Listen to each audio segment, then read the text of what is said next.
Welcome. New partnership mediation course. Here we go. This is the first time I'm delivering an international online course that will be available in multiple languages with the help of artificial intelligence, so I must admit I'm very excited. Here we are with a large team and a lot of effort in order to create a mediation course that will be as suitable as possible for you. This course is aimed to be the most professional and comprehensive one foot, so it enables you to get to know the mediation world and become a mediator yourself. Here with me, there are many dedicated individuals. Together, we're putting in significant effort to create an engaging and professional mediation course that will introduce you to the world of mediation and empower you to become mediators in your own lives. I genuinely believe that mediation is what the world needs the most today. The more people speak the language of mediation, the better our society will become. As the number of mediators grows, the dialogues will be less violent, allowing conversations that foster development, growth, and understanding, something our world desperately lacks. Hence, my goal for this course is to provide mediation tools that will assist anyone who wishes or needs them. Through this course, I hope to transform societal conversations and create a better world. I aim to establish mediation as a preferred method for resolving conflicts. My dream is that whenever someone encounters a conflict, their first instinct will be to consult a mediator. I want people to realize that seeking guidance from someone who facilitates resolution through open dialogue allows them to maintain control over their decisions, rather than handing it over to others through legal processes. I hope more people will discover and appreciate the beauty of this process. I truly believe that as mediation gains greater awareness, my dream will move closer to becoming a reality. With this course, I aim to remove existing barriers and make the tools of mediation, as taught in mediation schools, accessible to everyone. To me, mediation isn't confined to academia, it's a life skill that I wish for you to possess as well.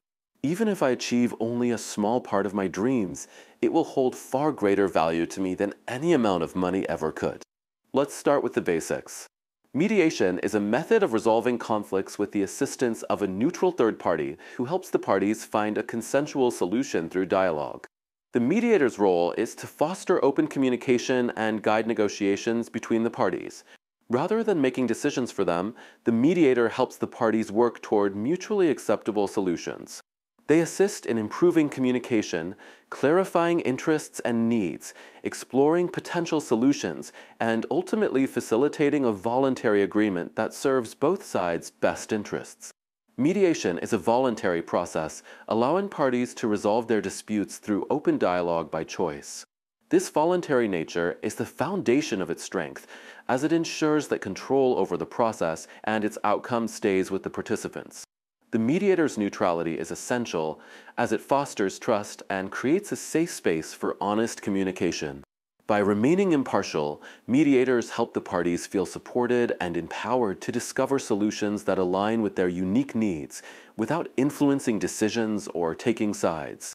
The mediator's job is to help people reach an agreement without dictating the solution or offering the right answer. Instead, they provide the tools and empower the parties to decide for themselves how their lives will proceed. Mediation is a flexible and constructive approach to resolving conflicts, suitable for families, businesses, workplaces, and many other settings. By choosing mediation instead of litigation, parties can address disputes without the risk of losing or compromising what is most important to them, enabling solutions that respect their values and preserve relationships. One of the most critical aspects of mediation is its ability to separate the people from the problem. What does this mean? We tend to connect the person to the problem. For example, if I'm angry with you, I may no longer view you as my friend. Or, if we're a couple having a minor dispute, it might color our entire relationship, leading us to avoid talking to each other for days. As mediators, our goal is to separate the person from the problem. We strive to help parties recognize that while they may disagree on one issue, they can still work together on others. By focusing on the issue at hand rather than the individual, and using the tools you'll learn throughout this course, you'll discover how to turn challenges into opportunities. This mindset is a cornerstone of mediation, viewing every crisis as a chance for growth. While no one seeks out crises, when they occur, mediators are equipped to address them constructively and grow from the experience. Mediation is more than a method, it's a language. As you begin to apply its principles, you'll notice meaningful changes in various aspects of your life. Throughout this course, you'll see this transformation in action. Mediators are fundamentally people-focused. They are driven by a desire to foster peace, promote dialogue, and create understanding among individuals. This dedication to building harmony is at the heart of who mediators are. We don't seek conflict or arguments, but when they happen, we know how to find a way to collaborate. This doesn't mean that mediators give up their own interests. It just means they know how to act in a way that promotes collaboration, where everyone wins. The mediator is also the person who knows how to give both sides enough space in a conflict, creating a safe space where everyone can speak openly and without judgment. Often, the mediator is the person in a group that everyone goes to for good advice because they don't seek to have things done their way, but genuinely want to help the person seeking advice find a path that suits them. And of course, mediators need to be very honest and fair so that people feel comfortable opening up to them. They are also people who know how to deal with their own vulnerabilities. Since we are all human, the mediation perspective helps us learn how to lower our barriers and defenses. This really strengthens us, because in today's world, the person who knows how to communicate, who knows how to talk, and who knows how to deal with conflicts in life is the strongest. In my view, that is the mediator. So, after talking a little about mediators in general, let me tell you how I came into this world and why I love it so much. After sharing a bit about mediators in general, let me tell you how I entered this field and why I'm so passionate about it. I've been through a lot in life, many ups and downs. I sought fulfillment in various fields, and at one point, after experiencing a significant financial crisis, I realized I needed to understand how the system works. I decided to pursue a degree that would provide financial stability. What better choice than a law degree which would also enable me to understand the system and advise people on what's legal and what's not? So, I went to law school. During the first class of my constitutional law course, the professor asked, "What is the Supreme Court?" Everyone enthusiastically answered, "The High Court of Justice." "And what is its role?" She inquired further. To deliver justice, someone replied confidently, "Ladies and gentlemen," the professor declared, "welcome to law school. Here, there is no justice, only law. Let us observe a moment of silence in memory of justice." At that moment, I didn't think there was a problem with this statement. After all, we knew there was only law, not justice.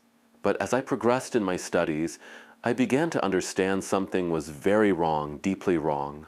The moment I truly realized this was during the course on gift law. According to the law, if someone gives a gift to another, and the recipient does something deeply offensive, like hurling severe insults or issuing threats, it could provide grounds to revoke the gift. In other words, under certain circumstances, you can take back a gift. In that course, I read a Supreme Court ruling about a mother suing her son to return a property she had gifted him.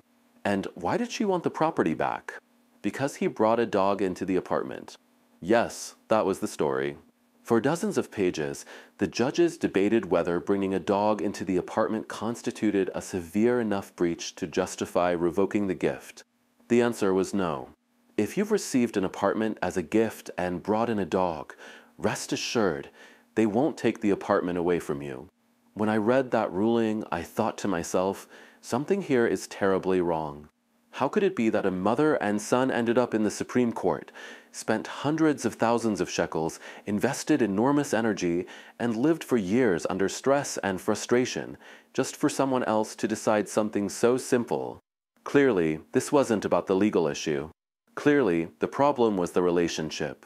Clearly, something had gone wrong between the mother and son. And just as clearly, their relationship would never return to what it had been. This was a connection so strained that the grandmother likely had no relationship with her grandchildren, the grandchildren had no connection with their grandmother, and the entire family had disintegrated because of this case. At the same time, I discovered the world of mediation and realized there was a concept everyone knew, but rarely used: mediation. Mediation isn't a new word, but the deeper I delved into it, the more I realized that while people knew the term, they didn't truly understand its meaning or significance. It felt like living in a world where everyone recognized the Coca-Cola logo but had no idea what it represented. That's how I felt about mediation. It was an incredible opportunity. So I began to immerse myself in it, and the more I explored, the more I discovered a fascinating field. Not only does it offer a meaningful livelihood, but it also helps bring good into the world. On top of that, it improved my relationships with my wife, my children, my friends, and my colleagues, with everyone everywhere. I fell in love with it so deeply that I said, "This is it. This will be my profession." At first, I traveled across the country on my motorcycle, opening branches everywhere, from north to south and east to west. Anywhere I could meet people for mediation, I was there. Today, my team and I offer mediation services in over 20 cities in Israel, and we're working on opening offices in other countries. We help our clients resolve significant conflicts through dialogue, reach agreements, and forge new partnerships. Over time, as I gained more experience, more people sought my help. This meant I needed additional mediators to join my practice. But since mediation, especially in Israel and much of the world, is not regulated, there's no clear definition of who a mediator is, what training they require, or how they should act in a mediation room. I realized that to ensure I could trust mediators working in my practice, I had to teach them my method, the new partnership method. Let me tell you about this method.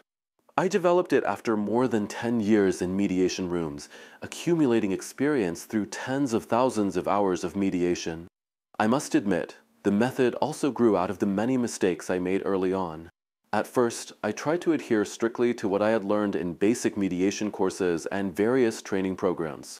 But I quickly realized that while the theory wasn't wrong, it wasn't precise, and it lacked many elements necessary for successful mediation. For example, one major insight I had was that, contrary to what's often taught in basic courses, a mediator's role is not to understand each party's needs in the early stages of mediation. Instead, the process should begin by building shared goals and interests between the parties. Starting with individual interests can entrench positions and block creative solutions. By focusing first on cooperation and common ground, you open the door to possibilities that might otherwise never emerge. As I continued my work, I discovered more techniques and small tools that bring significant changes to the mediation room. After publishing my second book, New Partnership, I realized I had unintentionally created a structured approach, a method. Following it allows you to guide parties to agreements, even in cases that initially seem unsolvable. New Partnership is a language, a way of managing dialogue between people. It's a mindset for resolving conflicts, a way of thinking, speaking, and problem solving. It's a method for fostering dialogue, and anyone can use it. This method applies to any dispute, with a family member, a business partner, or anyone with whom you have a relationship. At its core, the method rests on the understanding that crises are opportunities. With the right tools, we can transform opposing parties into partners in solving their shared problem. In mediation using the New Partnership method, we emphasize the process even more than the desire to reach a solution. We achieve this by focusing on future possibilities and shared interests. The method teaches you how to handle extreme situations in mediation, how to engage parties, how to manage the energy in the room, and, most importantly, how to empower people to take control of their lives. This course is going to be very hands-on. Its goal is to equip you with tools I've learned in the mediation room during my master's degree in conflict resolution, through various courses and workshops I've taken along the way, and from incredible individuals I've had the privilege of meeting.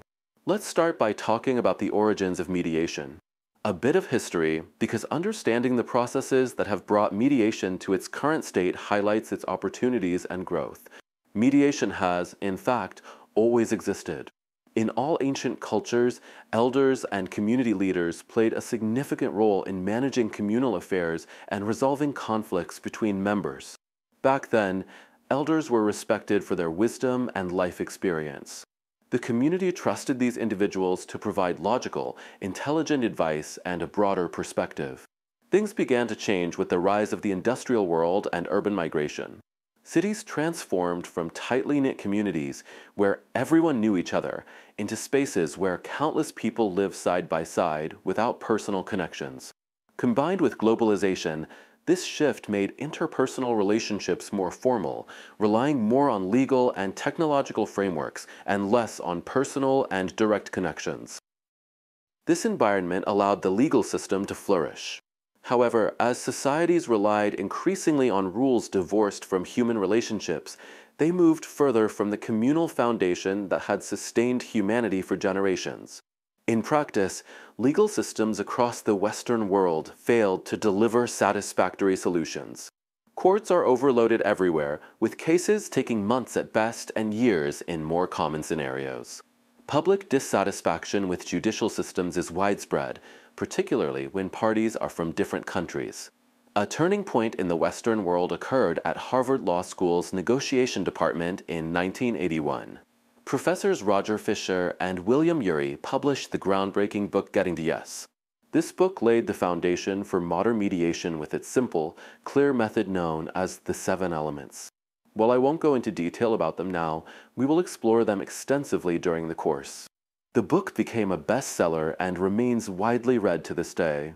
Since the 1990s, mediation has gained traction in the legal world. Community courts began encouraging mediation as a way to resolve disputes, supported by social activists who raised public awareness about its benefits. This process took decades and is still ongoing, but public awareness of mediation has significantly grown. Its advantages over the legal system have made it a far more appealing option for the public than litigation. Today, many people opt for mediation independently, bypassing legal proceedings altogether. Some countries now prioritize mediation over litigation, requiring parties to attempt mediation before filing lawsuits. For example, in Israel, the 2016 Family Dispute Resolution Law revolutionized the field. The law mandates that couples must first attempt mediation before filing for divorce. This change has drastically reduced the number of divorce-related lawsuits by over 60%. While divorce rates have not decreased, far fewer divorces now involve legal battles, saving countless families from the trauma of contentious court proceedings. As mediation became more established in family law and extended into civil courts, its awareness grew in the business sector as well. Business professionals quickly recognized mediation as a highly effective tool for resolving disputes, saving costs, protecting sensitive information, strengthening relationships, making better decisions, and preventing significant business crises. Today, more people are choosing mediation as their first option, even before consulting attorneys or courts. If you're interested in entering the professional mediation field after this course, it will open many doors for you. There is a growing demand for mediators worldwide, and I'm confident this trend will continue. Being a mediator is not only an intellectually stimulating profession, but also one that changes your perspective on life. Thinking like a mediator will make you more open to understanding others' viewpoints, helping you build stronger relationships with those around you and supporting them during challenging times. During this course, you will learn what mediation is, the new partnership-based mediation method, its history and philosophy, where it came from, why it happened, and why it's so successful. You'll also learn the basics and the language of mediation, including rules, how to draft mediation agreements, conduct joint and individual sessions, and help people reach agreements. This is just a glimpse of what you'll learn in the course. As for personality traits, great mediators must possess 2 essential qualities: curiosity and open-mindedness. You need to understand that your opinion is just that, yours, and others are not obligated to agree with it. With curiosity and openness, combined with practice, anyone can become a mediator. The rest is just technique and method, which I will teach you in this course. That said, this 10-session course provides a solid foundation, but is only the beginning. To become a professional mediator, you'll need further education and much more practice. Please don't mislead others into thinking you're a professional mediator after just completing this course. Know your limits and avoid experimenting on others if you're not 100% confident in your skills. When you hear the word conflict, what do you think of? Most people might say conflict is something negative, a problem, a war, an issue. But I want to propose a different perspective. Conflict isn't inherently bad. In fact, it's good. Conflict is a meeting point. It's an opportunity. Most times, a conflict comes with a crisis. But what is a crisis? A crisis is an abnormal situation, something we feel compelled to fix. It happens when something unexpected occurs, something unplanned and undesired, that forces us to act. In moments of crisis, it can feel like the ground beneath us is crumbling. Our blood pressure rises, and it's an uncomfortable place to be. However, if we recognize that every crisis contains an opportunity, we can approach it differently. We can find new ways forward and even grow from it. The key is to quickly ask ourselves, what opportunities does this conflict present? Why? Because when we face conflicts head-on, we create opportunities for better relationships, for creative solutions, and for meaningful growth. So conflict isn't a problem. When conflict arises, it's an invitation to sit down, talk, and discover the opportunities it holds. If you want to be a mediator, you need to embrace conflict. You need to want to deal with it and not fear it. Why embrace conflict? When you approach conflict without fear, you unlock the potential for real solutions, genuine growth, and significant change. Understanding this mindset is crucial for mediators.